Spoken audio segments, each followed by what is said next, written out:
టీడీపీకి షాక్ తగిలింది. సీనియర్ నేత ఎస్టీ మోహన్ రెడ్డి టీడీపీని వదిలి తిరిగి వైఎస్ఆర్సీపీలో చేరారు. ఆయనకు వైఎస్ఆర్ కండువా కప్పి పార్టీలోకి ఆహ్వానించారు. జగన్మోహన్ రెడ్డికి తాను అన్యాయం చేశానని, అందుకే తప్పు తెలుసుకొని తిరిగి సొంత గూటికి వచ్చినట్లు ఎస్టీ మోహన్ రెడ్డి తెలిపారు.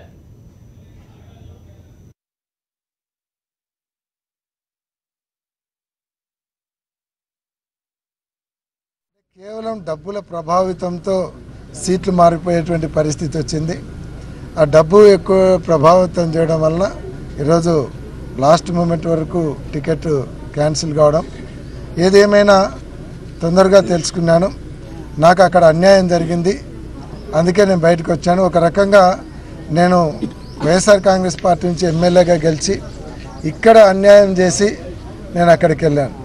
కానీ అక్కడికి వెళ్ళిన తర్వాత నాకు అన్యాయం జరిగింది, మోసం జరిగింది. కాబట్టి నేను మళ్ళీ ఇక్కడికే వచ్చి జగనన్న దగ్గరికి వచ్చి ఏదైతే నేను చేసినటువంటి తప్పును సరిదిద్దుకుంటూ కర్నూలు జిల్లాలో కర్నూలు కాన్స్టిట్యున్సీలో వైఎస్ఆర్ కాంగ్రెస్ పార్టీ అభ్యర్థుల విజయానికి పూర్తి స్థాయిలో పనిచేయాలి. నాకు ఎక్కడైతే ఇన్ఫ్లుయెన్స్ ఉందో అక్కడంతా చేసి అభ్యర్థులను గెలిపించుకునే దాంట్లో అవుట్ రైట్గా పనిచేయడానికి వచ్చాను. రెండోది బేషరతుగా ఇక్కడ చేరడం జరుగుతూ ఉంది.